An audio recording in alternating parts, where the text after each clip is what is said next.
Hello friends, welcome back to my channel Aaradhya Jyothi vlogs. ఇవాళ ఏంటి ఆరాధ్య నేను ఎక్కడికో బయలుదేరి వెళ్ళిపోతున్నాం నడుచుకుంటూ అనుకుంటున్నారా? సో మేము ఎక్కడికి వెళ్తున్నామంటే వాళ్ళ డాడీ డ్యూటీ చేసే ప్లేస్కి అయితే మేము వెళ్తున్నాము. ఇవాళ అయితే 6 to 9 వరకు డ్యూటీ చేశారనమాట, ఈవినింగ్ టైము. సో అందుకోసం నాకు 5 గంటలకి ఫోన్ చేసి చెప్పాడు, ఐషుని రెడీ చెయ్యి, నేను వస్తాను, డ్యూటీ ఉంది, తీసుకెళ్తానని. సో ఎంత లేట్ చేసిందంటే తినిపించి స్నానం చేపించి మంచిగా రెడీ చేసి ఉంటే తీసుకెళ్తాడులే అని నేను అనుకున్నాను అనమాట. సో మేడంకి తినిపించడంలోనే టైం అంతా అయిపోయింది. సో నేను ఇంటికి వచ్చేసారు మా హస్బెండ్, నేను ఒక్కనే వెళ్ళిపోతున్నాను, తర్వాత నువ్వు వచ్చి నడుచుకుంటూ అన్నాడు. సో నేనైతే వెతుక్కుంటూ నడుచుకుంటూ వెళ్ళిపోతున్నాను అనమాట. ఇలా మాకు కనిపించాడు దారిలో, ఇంకా అంతే వదిలేసాను అనమాట వెళ్ళి. సో నేను ఒకదాన్ని మళ్ళీ రిటర్న్ వెళ్ళిపోయాను. 10 minutes పడుతుంది, అంతే, ఎక్కువ టైం పట్టదనమాట. ఇంకా వచ్చి కాసేపు రెస్ట్ తీసుకొని పొద్దున్నుండి హడావుడి అనమాట ఐషు పాపని. ఇంకా రెస్ట్ దొరికింది ఒక 3 hours అని అనుకున్నాను, అంతే. కాసేపు ఒక 10 minutes పడుకొని నా పనులు అయితే స్టార్ట్ చేశాను. సో కొన్ని సామాన్లు ఉంటే వాటిని అయితే నిదానంగా కడిగేసుకున్నాను అనమాట. సో ఐషు పాపని అక్కడ వదిలేననే, కానీ మొత్తం అంటే ఏం చేస్తుంటుందో పాపము, దోమలు కరుస్తాయేమో అని కొంచెం భయంగా ఉందనమాట. కాకపోతే వాళ్ళ డాడీ ఉన్నాడు కదా, అందుకు అంత భయపడాల్సిన అవసరం అయితే లేదు. సో నేను ఇక్కడైతే కాసేపు సామాన్లు అన్నీ కడుక్కొని ఇంకా నా పనులు అయితే చాలా ఉన్నాయన్నమాట. ఎన్ని పనులు ఉన్నాయంటే నెయ్యి తయారు చేయాలని ఫిక్స్ అయిపోయాను అనమాట. ఐషు పాప ఉన్నప్పుడేమో అది కుదరదు, అందుకు తను వెళ్ళిపోయిన తర్వాత చేద్దామని నేనైతే ఫిక్స్ అయిపోయాను. ఐషు పాపని వదలక ముందే నేను ఆలు అయితే బాయిల్ చేసి పక్కన పెట్టుకున్నాను అనమాట. నేను ఎప్పుడు ఆలు పరాటా, గోబీ పరాటాలు ఇవన్నీ ఎందుకు చేస్తూ ఉంటానో తెలుసా? మా ఇంట్లో చూడండి ఒకసారి ఆలు ఎన్ని ఉన్నాయో రేషన్లో ఇస్తూనే ఉంటారనమాట వీక్లీ వన్స్.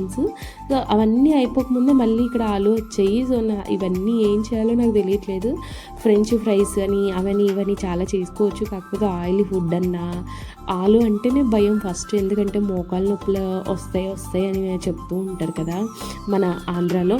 కాకపోతే ఇక్కడ నార్త్ ఇండియన్స్ ఏంటంటే విపరీతంగా ఆలులు పెద్ద గంపలు మోసుకొని వచ్చి పెట్టేసుకుంటారనమాట. అంటే కొత్తగా వస్తూ ఉంటాయి కదా బంగాళదుంపలు, ఆ టైంలో చాలా పెట్టుకుంటారు. సో రేషన్ అయితే అలా ఉంది. నా గోధుమ పిండి చూసి నేనే నవ్వుకుంటున్నాను అనమాట. ఇక్కడ ఎందుకు నవ్వుకుంటున్నారంటే 5 kilo ఆట కనీసం 10-15 days అన్నా వస్తుందా లేదా అనిపిస్తుంది నాకు. ఎందుకంటే అంతలా తినేస్తున్నాం పరాటాలని, ఆలు పరాటాలంట, గోబీ పరాటాలంట, ఇంకా పచ్చిబట్నాలు ఉంటాయి కదా వాటి పరాటాలంట. ఈ 3 నైట్ అయితే చాలా, ఈ 3 చేసేసుకుంటూ ఉన్నాము. మధ్యాహ్నం ఏదో కూర, సంగటి కానీ అన్నం కానీ అలా చేసేసుకుంటాము. ఆ నైట్కి ఇలా పరాటాలు అనేసి పరాటాల మీద పడ్డాము, లేకపోతే రోటీలు. అందుకోసం 5 kilo గోధుమ పిండి కనీసం 10 రోజులు వస్తుందో లేదో కూడా డౌట్ అనిపిస్తుంది నాకు. సో నేనైతే ఎంత కొత్త ప్యాకెట్ అయినా, అప్పటికప్పుడు తెచ్చిన ప్యాకెట్ అయినా సరే నేను జల్లి పట్టేసుకుని పిండిని అయితే కలుపుకుంటారనమాట. సో నాకు జల్లి పెట్టాలని ఇష్టం అనుకోకండి, అదొక అనుమానం అనమాట, ఏమైనా ఉంటే అనేసి. ఎందుకంటే అప్పుడప్పుడు కొత్తగా తెచ్చుకున్న మనం అప్పుడే ప్యాకెట్ ఓపెన్ చేసిన బియ్యంలో కూడా నేను అప్పుడప్పుడు పిన్నులు చూశాను. అందుకే నాకు చాలా భయం అనమాట. ఇలా బియ్యాన్ని అంటే జల్లి పెట్టుకోలేండి, గోధుమ పిండి అయితే జల్లి పట్టేసుకుంటాను కదా. సో అందుకని నేనైతే గోధుమ పిండి జల్లి పెట్టుకుంటాను. నా అలవాటు ఎంతలా మారిపోయిందంటే ఇప్పుడు నేను అందరూ గోధుమ పిండిని ఎలా కలుపుకుంటారు, చక్కగా ఒక చోట కూర్చొని కొంచెం వాటర్ తీసుకొని భయంగా కలుపుకుంటూ ఉంటారు కదా. సో నేనైతే డైరెక్ట్ క్యాన్ కిందకి వెళ్ళి కలిపేస్తున్నాను. ఎందుకంటే అంత అలవాటు అయిపోయిందనమాట ఈ నార్త్ ఇండియానికి వచ్చిన తర్వాత. ఈ జర్నీలో నాకు గోధుమ పిండి కలపడం అంటే చిటికీలో పని అన్నట్టు అయిపోయింది. సో అలా కలిపేసుకుంటూ ఉన్నాను. ఒకప్పుడు చిన్నప్పుడు అనమాట మా అమ్మ అయితే కొంచెం లూజ్గా కలిపినా కొట్టేది, టైట్ కలిపినా కూడా కొట్టేది అనమాట. సో అలాంటి పరిస్థితి నుండి ఇవాళ చిటికలో గోధుమ పిండిని కలిపే స్టేజ్కి వచ్చానమాట. ఇప్పుడు మా అమ్మ కన్నా నేనే బెస్ట్ అని నేనైతే ఖచ్చితంగా చెప్పుకుంటాను. అంతలా మారిపోయేలా చేసాయన్నమాట పరిస్థితులు. అంతే కదా లైఫ్ ఎంత చేంజెస్ తీసుకొస్తుందో ప్రతి మనిషిలో అనిపించింది నాకైతే ఈ వీడియోని చూసుకుంటూ ఉంటే. సో మొత్తాన్ని గోధుమ పిండిని ట్యాప్ కింద అలా కొంచెం తడుకొని వచ్చేస్తాను కదా, ఇంకా ఒత్తుడే అనమాట, ఎంత ఒత్తితే అంత మంచిగా వస్తుంది అనమాట. అలా ట్యాప్ కింద కొంచెం తడుకొని వచ్చేస్తాను. ఇంక ఇక్కడ 4 మొత్తం పిడికిలు బిగించడం, దాని మీద నొక్కడమే అనమాట. హిందీ వాళ్ళు అయితే ఒక చోట కూర్చొని ఎంత పిండి కావాలంటే అంత పిండిని ఒకే దెబ్బలో కలిపేస్తారనమాట. అట్లా దాని మీద ఒత్తి అంత సాఫ్ట్గా వస్తాయి అనమాట.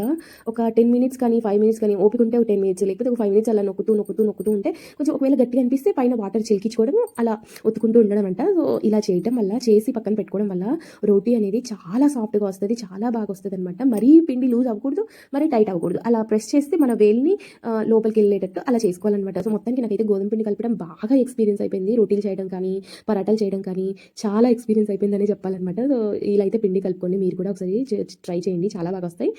సో చూడండి ఎంత బాగా అయిపోయిందో. ఇంకంతే మూత పెట్టుకొని వదిలేస్తే మనం ఎప్పుడు రోటీ చేసుకోవాలంటే అప్పుడు రోటీ చేసేసుకోవడమే. దాని అయితే పక్కన పెట్టేసాను. నెక్స్ట్ అయితే ఇడ్లీకి రెడీ చేసుకుంటున్నాను అనమాట. పొద్దున్న మినపప్పు అయితే నానబెట్టేసాను. ఇంకా ఇడ్లీ రవ్వ కూడా నానబెట్టేస్తే ఒక పని అయిపోతుంది కదా అనేసి ఇడ్లీ రవ్వను కూడా నానబెట్టేసుకుంటున్నాను అనమాట. సో ఆ రోజు ఎన్ని పనులు పెట్టుకున్నానంటే, నా ముందు ఒక పక్క ఆలు పరాటా అనేసి, ఒక పక్క ఇడ్లీ రవ్వ, ఒక పక్క నెయ్యి. నైట్ ఎంత టైం పట్టిందంటే, ఈ ఆలు స్టఫింగ్ చేసుకోవాలి, గోధుమ పిండి కలుపుకోవాలి, ఉద్దిపప్పు మిక్సీ పట్టుకోవాలి, ఒక పక్క ఇన్ని సామాన్లు. టైం అయితే ఎంత అయిపోయిందో ఆ రోజు అయితే. నైట్ 10:30 11 వరకు అట్లే ఉన్నానమాట, నెయ్యి కాచుకుంటూ చాలా టైం పట్టింది. ఆ రోజు అంటే ఏ రోజు అనుకోకండి, ఇది వచ్చేసి మండే రోజు బ్లాగ్ అనమాట. సో ఇంకా ఇడ్లీ రవ్వ అయితే నానబెట్టేసుకొని పక్కన పెట్టేసుకున్నాను. సో ఒక్కొక్క పని కంప్లీట్గా చేసుకొని పక్కన పెట్టుకుంటున్నాను అనమాట, ఒక సైడ్ పెట్టేసుకుంటున్నాను. ఇంకా డైరెక్ట్ ఫ్రిడ్జ్లోంచి తీసుకొచ్చి మీగడైతే చూపిస్తున్నాను మీకు ఎంత స్టోర్ చేశాను ఏంటి అని. సో ఇదైతే ఒక 2.5 నెల అట్లా అని చెప్పొచ్చు అనమాట. ఆ 2.5 నెలల మీగడ చూడండి స్టోర్ చేసి ఫ్రిడ్జ్లో పెడుతూ వచ్చాను. ఏమైనా చెడిపోతుందేమో ఇన్ని రోజులది అని అనుకుంటే ఎక్కడ చెక్కు కూడా చెదరలేదు. నిజంగా అలా నిజమైన వెన్నేమో అనిపిస్తుంది. అట్లా అంత మంచి క్వాలిటీగా వచ్చిందనమాట. రేషన్ పాలు అంటే ఇవి అసలు మంచివేనా అని ఐషు కూడా తాగించడమే లేదు. సో అలాంటివి చూస్తే ఇక్కడ ఇంత మంచి మీగడ, నిజంగా బర్రెపాలు నుండి వస్తే ఎంత మీగడ వచ్చిందో అంతటి మీగడ వచ్చిందనమాట. సో దాన్ని కూడా పక్కన పెట్టేశాను, ఎందుకంటే అప్పటికప్పుడు ఫ్రిడ్జ్లోంచి బయటికి తీసాను కదా అనేసి దాన్ని ఇంకా కాసేపు ఉండి నార్మల్ టెంపరేచర్కి రానివ్వలేదు అనేసి కాసేపు పక్కన పెట్టాను. అంతలో ఆలు తొక్క తీసుకున్నాను అనమాట. ఆలుని ఫస్టే ఫ్రిడ్జ్లో పెట్టాను, మళ్ళీ తెచ్చి మళ్ళీ తొక్క తీసుకొని తొక్క అయిపోయిన తర్వాత మళ్ళీ ఫ్రిడ్జ్లో పెట్టే అలా చేస్తున్నాను అనమాట. సో మొత్తానికి అంటే తొక్క అయిపోయిన తర్వాత కాదు, దాన్ని స్టఫింగ్ చేసుకొని ఫ్రిడ్జ్లో పెట్టాను అనమాట. సో అన్ని సార్లు ఫ్రిడ్జ్లో పెట్టడం వల్ల ఎంత బాగా వచ్చాయంటే రోటీలు అంత బాగా, పరోటాలు అంత బాగా వచ్చాయన్నమాట. సో ఎందుకు అలా చేశానంటే ఆలుని మనం ఎంత ఫ్రిడ్జ్లో పెడితే అంత టైట్గా తయారైపోతుందంట. సో స్టఫింగ్ మొత్తం చేసిన తర్వాత ఉప్పు ఒకటి బ్యాలెన్స్ వేయలేదు, ఆ ఉప్పు ఏమో తర్వాత లాస్ట్లో చేస్తామనగా అప్పుడు వేసుకున్నాను. అంతే, రోటీలు అయితే పర్ఫెక్ట్గా, పరోటాలు అయితే పర్ఫెక్ట్గా వచ్చేసాయి. సో నేను ఇక్కడ స్టఫింగ్ కోసం అయితే రెడీ చేసి మొత్తానికి ఇక్కడ నా స్టఫింగ్ కూడా పూర్తిగా కంప్లీట్ అయిపోయింది అనమాట. దీన్ని పట్టేసుకొని ఫ్రిడ్జ్లో పెట్టేసుకున్నాను. ఇందులో కొత్తిమీర వేయలేదు, ఎందుకంటే నా దగ్గర కొత్తిమీర లేదనమాట. టేస్ట్ ఎలా వస్తుంది అనుకున్నాను, చాలా బాగా వచ్చింది. సో మొత్తానికి ఆలు స్టఫింగ్ కూడా కంప్లీట్ అయిపోయింది. ఇంకా దీని పని కూడా అయిపోయింది కదా, దాన్ని అయితే ఫ్రిడ్జ్లో పెట్టేసి వచ్చాను అనమాట. కానీ ఇక్కడ నేను కేక్కి క్రీమ్ చేస్తాం కదా, ఆ మిషన్ అయితే తీసుకొచ్చాను. సో దీన్ని ఎందుకు తీసుకొచ్చానో నా బుర్ర బద్దలు కొట్టుకోవాలనిపించింది నాకైతే. ఎందుకు దీన్ని తీసుకొచ్చానంటే నేను ఎక్కడో విన్నాను అనమాట, దీంతో నెయ్యి బాగా, అదే వెన్న బాగా వస్తుంది అని. సో మనం ఫస్ట్ టైం ట్రై చేసాం కదా, దీన్ని సక్సెస్ అయిందో లేదో ఆ దేవుడు ఎరుగు. ఎన్ని సామాన్లు పడ్డాయంటే ఈ నెయ్యి చేసేదానికి, నిజంగా చాలా సామాన్లు పడ్డాయి అనమాట. కడుపులకు చచ్చాను, వేడి నీళ్ళు పెట్టుకోవడం వల్ల త్వరగా అయిపోయిందనే చెప్పొచ్చు. సో నేను దీంతో ట్రై చేద్దామని అనుకున్నాను అనమాట. సో నేను ఇంకా కాసేపు టైం స్పెండ్ చేస్తే పక్కా దీంతో సక్సెస్ అయ్యి ఉండేది. నాకు అంత టైం స్పెండ్ చేసే అంత టైం ఇవ్వలేదు. అక్కడ ఐషు పప్ప కోసం ఫోన్ చేస్తున్నాడు అనమాట, అసలు ఉండట్లేదు ఐషు, ఎక్కడంటే అక్కడ పరిగెడుతుంది అనేసి. సో ఐషుని కూడా పట్టుకోలేకపోయాడా అనిపించింది నాకైతే, ఎందుకంటే దాన్ని ఒక చోట ఉండట్లేదు, ఎక్కడ పడితే అక్కడ పరిగెడిపోతుంది అనమాట. సో అక్కడ డ్యూటీ చేసే దగ్గర కదా, కొంచెం ఇబ్బంది అయిపోతుంది కదా అనేసి మళ్ళీ వాళ్ళ డాడీయే తెచ్చి 8:30కి అట్లా వదిలేసాడు అనమాట. సో నేను అంతలో ఫోన్ వచ్చింది నాకైతే, తీసుకెళ్తాను, నేను రాలేను, నేను నెయ్యి పని పెట్టుకున్నాను 9 వరకే కదా అనేసి ఎట్లో కట్ట చెప్పాను అనమాట. సో సరేలే అన్నాడు. తర్వాత చూస్తే నేనేమో నెయ్యి మొత్తం వచ్చి వెన్న కాదు మీగడ్ని మొత్తం ఒక పెద్ద గిన్నెలో అయితే తీసేసుకున్నాను అనమాట. ఎందుకంటే ఇంతకు మించి నా దగ్గర పెద్ద గిన్నెలు అయితే లేవు, అదే లాస్ట్, లేకపోతే ఇడ్లీ పాత్ర, అంతకు మించి నా దగ్గర పెద్ద గిన్నెలు అయితే లేవు అనమాట. సో 10 బర్రెలు ఉన్న వాళ్ళు కూడా ఇంత మీగడ్ని పెట్టుకుంటారా ఇంట్లో అనిపించింది నాకైతే. నిజంగా మంచి పాలనే అనుకుంటున్నాను నేనైతే, ఎందుకంటే ఎక్కడైనా బూజు పట్టిద్దేమో, 2 months అయింది కదా, ఎక్కడైనా చిన్న బూజు పట్టడము, చాలా ఎల్లోగా అయిపోవడము అలా అయిపోతుందేమో అనుకున్నాను. నిజంగా చెక్కు చెదరలేదండి. ఏం పాలు, శక్తి పాలు ఏదో అనుకుంటా, దాని పేరు శక్తి అనేమో ఉండింది. సో చాలా బాగుంది. నిజంగా ఆర్మీ వాళ్ళకి బర్రెల పాలే ఇస్తారా, నిజమైన బర్రె పాలే ఇస్తారా, ప్యూర్ ఇస్తారా అంటే బయట కొనుక్కున్న పాల ప్యాకెట్ల లాగా అలా కాకుండా నిజంగా ప్యూరా అని అనిపించింది నాకు ఈ నెయ్యి చేసిన తర్వాత. నిజంగా పూస లాంటి నెయ్యిని నేను నా చేతితో ఇంతకుముందు కూడా చేశానులేండి, కలకత్తాలో ఉన్నప్పుడు అలా చేశాను. కాకపోతే ఇప్పుడు ఇన్ని సంవత్సరాలు అయిందనమాట, కనీసం 6 years అయిందనుకోండి. సో అన్ని రోజులు నేను మర్చిపోయాను అసలు. ఆల్మోస్ట్ నెయ్యి చేయడం కూడా నాకు అసలు చాలా రోజులు కదా భయంగా స్టార్ట్ చేశాను. ఎందుకంటే బీటర్ తీసుకొచ్చాను కదా, అందుకు నాకు భయం వేసింది. మిక్సీలో అంటే ఇంత భయపడేదాన్ని కదా, ఆ బీటర్తో ట్రై చేస్తున్నాను కదా, పాడు చేసేసుకుంటానేమో ఇంత మీగడ్ని అని చాలా భయపడ్డాను. కానీ భయపడ్డట్టే అయిందిలేండి. ఎందుకన్నాను ఆ మాట ముందు మీకే. ఈ మీగడ ఎంత జిడ్డుగా ఉందంటే చేతులకి అయితే అస్సలు వదలట్లేదు అనమాట. సో గిన్నెకి మొత్తం ఎంత ఉందో అంత రాసేసాను, తీసేసాను. సో మీకు చూపిస్తున్నాను చూడండి ఎంత ఉందో, ఎంత ప్యూర్గా వైట్గా. నిజంగా కృష్ణయ్యకి వెన్న అంటే ఇష్టం అంటారు కదా, ఇదైతే నిజంగా నాకు కూడా అలా వెన్న చేసిన తర్వాత తినాలనిపించేస్తుంది అనమాట. సో 2-3 times నోట్లో అయితే పెట్టేసుకున్నాను, అందుకే అంత ఇష్టమేమో వెన్న అనిపించింది. నిజంగా అంత టేస్ట్ ఉందనమాట. మొత్తానికి ఇక్కడ ప్లగ్ పెట్టేదానికి చాలా ట్రై చేశాను, ఇక్కడ ఇంకా అవ్వలేదు, ఎందుకో ప్లగ్లో దూరట్లేదు అనమాట. అందుకని మళ్ళీ నెక్స్ట్ తీసుకెళ్లి వేరే చోట అయితే ఫిక్స్ చేశాను. ఇక్కడైతే ఇంకా కాదనేసి బెడ్రూమ్లో అద్దం ఉంది కదా, అద్దం దగ్గర ఒక స్విచ్ బోర్డు ఉందనమాట. అంతే, ఆ అద్దం దగ్గరికి వెళ్ళి అక్కడ కూర్చొని ఒక మొత్తం మెల్ట్ చేశాను అనమాట. ఫస్ట్ బాగా మెల్ట్ అయిపోయింది. సో చూడండి అంతా కలిపెట్టేస్తే నిజంగా ఐస్ క్రీమ్ ఏమో అనిపించింది. కుల్ఫీ ఐస్ క్రీమ్స్ ఉంటాయి కదా, అలా తయారైపోయింది అనమాట. చాలా బాగా అయింది. ఇంకా తర్వాత ఏం చేయాలో నాకైతే తెలియదు, ఈ ప్రాసెస్ వరకు నాకు తెలిసింది, తర్వాత ఏం చేయాలో తెలియదు. ఐస్ క్యూబ్స్ పెట్టాలి, ఐస్ క్యూబ్స్ అవన్నీ ఫ్రిడ్జ్లో ముందే అరేంజ్ చేసుకోవాల్సింది. కూల్ వాటర్ అయితే పెట్టాను కానీ ఐస్ క్యూబ్స్ అయితే రావట్లేదు, ఎందుకంటే ఫ్రిడ్జ్ కొంచెం ఓల్డ్ అయిపోయింది అనమాట. అందుకని అంత డీప్ ఫ్రిడ్జ్ డోర్ విరగొట్టేసాను నా చేతులతో, నేనే లాగేసరికి కింద పడిపోయిందనమాట. సో అందుకోసం ఐస్ క్యూబ్స్ రెడీ అవ్వట్లేదు, ఓన్లీ చల్ల వాటర్ అయితే అవుతుంది. సో అందుకని దీన్ని ప్రిపేర్ చేస్తాననగా కాసేపు ముందు అయితే చల్లనీళ్ళు అయితే పెట్టేసి, నెయ్యి చేయడం రాని వల్ల ఐస్ క్యూబ్స్ ఎందుకు అనుకుంటారేమో, ఐస్ క్యూబ్స్ వేస్తే త్వరగా వెన్న అయితే వస్తుందంట. సో నేను విన్నాను అంతే, ఎప్పుడు ట్రై చేయలేదు. ఇప్పుడు వాటర్ వేసినప్పుడు వాటర్లో మొత్తం ఐస్ క్యూబ్స్ వేస్తే త్వరగా వెన్న వచ్చే అవకాశం ఉందంట. సో నాకు ఆ విషయం ఎక్కడో విన్నాను కాబట్టి చేద్దాం అనుకున్నాను, కానీ ఐస్ క్యూబ్స్ అయితే అందుబాటులో లేవన్నమాట. సో అందుకే చల్లనీళ్ళతో మేనేజ్ చేశాను. ఇలా చాలాసేపు అన్నాను, మొత్తం మెల్ట్ అయిపోయింది, ఎక్కడ చిన్న రవ్వలు కూడా లేకోకుండా, ఉండలు లేకోకుండా అలా మొత్తం దీంతో అయితే అనేసాను అనమాట.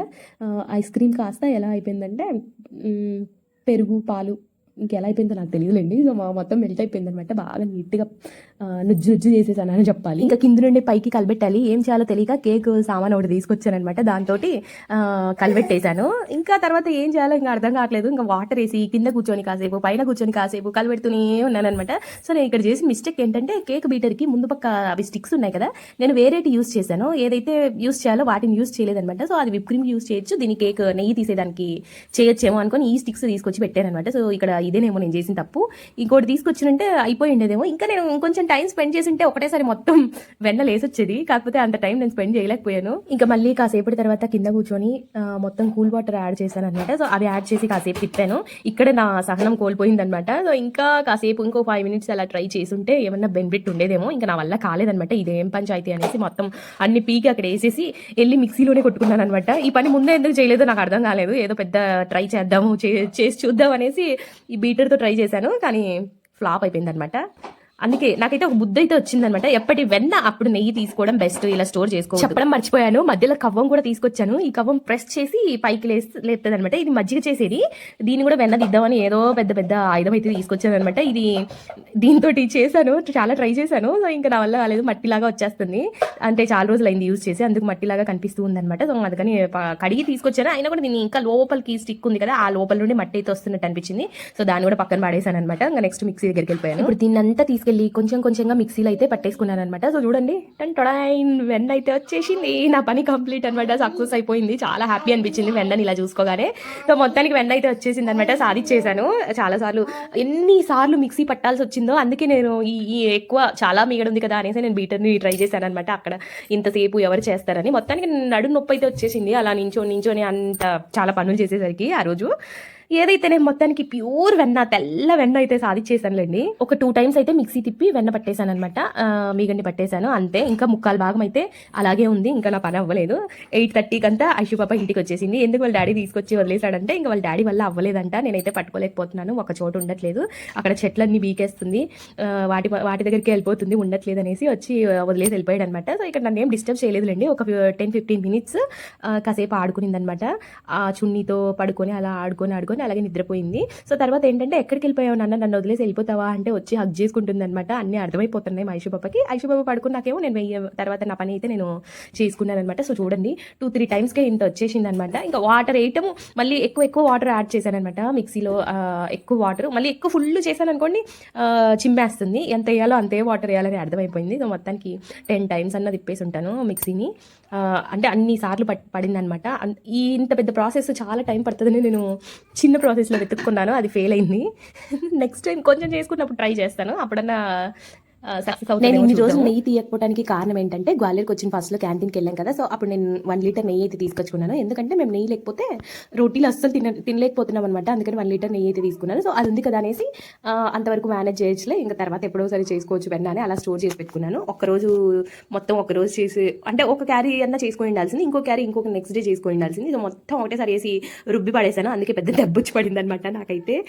ఇంకా సామాన్లు అయితే ఎన్నో చెప్పలేను, అన్ని చూసారు కదా, ఈ గిన్నె నిండు వెన్న అయితే అయిపోయిందనమాట. సో చూడండి ఎంత తెల్లగా అంత బాగుందనమాట. సో దీన్ని అయితే 2-3 times వాష్ అయితే చేసుకున్నాను, నార్మల్ వాటర్ వేసి వాష్ చేస్తారు కదా, సో అందుకని కడిగేసుకున్నాను. ఇంకా కడిగి పెద్ద గిన్నె ఉంది, పెద్ద కడాయి అయితే ఉంది కదా, దాంట్లో వేసి మరిగించి పెట్టాను. ఈ మరిగించడానికే మీడియం ఫ్లేమ్లో పెట్టానులేండి, అంత సిమ్లో పెట్టలేదు, అంత మీడియం ఫ్లేమ్లో పెట్టాను, ఇంకొంచెం తగ్గించే పెట్టాను. అప్పుడు ఇంకా దాని పని చేసుకుంటూ మరుగుతూ ఉందనమాట. అప్పుడప్పుడు కలబెట్టుకుంటూ ఉన్నాను, ఇంకా అక్కడికే ఓపిక చచ్చిపోయింది. ఇంకా ఆలు పరాటాలకైతే ఇక్కడ ఒక పక్క దాన్ని కలబెట్టుకుంటే ఒక పక్క ఆలు పరాటాలు కూడా తయారు చేసుకుంటూ ఉన్నాను అనమాట. సో ఇవన్నీ చేసుకునేసరికి ఆయుషు పాప చూడండి చక్కగా పడుకోబెట్టి వచ్చాను నేనేమో.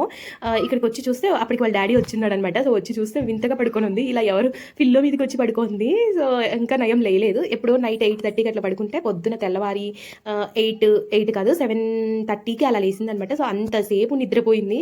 నిద్ర ఎక్కువే పాపం. అదే డేలో నిద్రపోకుంటే మాత్రం నిద్రపోదు, ఇలా నైట్ టైం అయితే బాగా చక్కగా నిద్రపోతుంది అనమాట. నైట్ ఆలు పరోటాలు తినేసి పడుకునేసాను అనమాట. దీనికి ఒక గిన్నె అయితే పెట్టేశాను. మార్నింగ్ వచ్చి తెరిచి చూసేసరికి షాక్ అనమాట. అంత నెయ్యి ఉండేది మళ్ళీ టైట్ అయిపోయింది, ఎందుకంటే చలికి అనమాట. ఇంకా చలి అయితే పోవట్లేదు, ఎండాకాలం వచ్చినా ఈ చలికి అలా అయిపోయింది. తర్వాత ఇంకో గిన్నెలోకి అయితే మార్చేసుకున్నాను, ఎందుకంటే గిన్నె ఆయుషు పాపకి రాగిపిండి చేసేదానికి కావాలి, అందుకోసం దాంట్లోనే చేస్తాను అనమాట. సో ఇక్కడ చూడండి ప్యూర్ ఎల్లో కలర్ నెయ్యి అయితే తయారైంది. దీన్ని ఒక బాటిల్కి అయితే వేసేసుకొని యూస్ చేసుకోవడమే అంతే. ఎంత సింపుల్గా కాదు చాలా కష్టంగా రెడీ అయిపోయిన దాన్ని నెయ్యికి మీరైతే ఎన్ని మార్క్స్ ఇస్తారండి చెప్పండి. నిజంగా కష్టపడి ఎంతో సింపుల్ పద్ధతిని చాలా కష్టపడి చేశాను అనమాట. సో చాలా ఈజీ ప్రాసెసే, కష్టంగా చేశాను. నెక్స్ట్ టైం చాలా ఈజీగా చేస్తాను. ఇంతటితో వ్లాగ్ అయిపోయింది. వీడియో నచ్చితే లైక్ చేసి సబ్స్క్రైబ్ చేసుకోండి.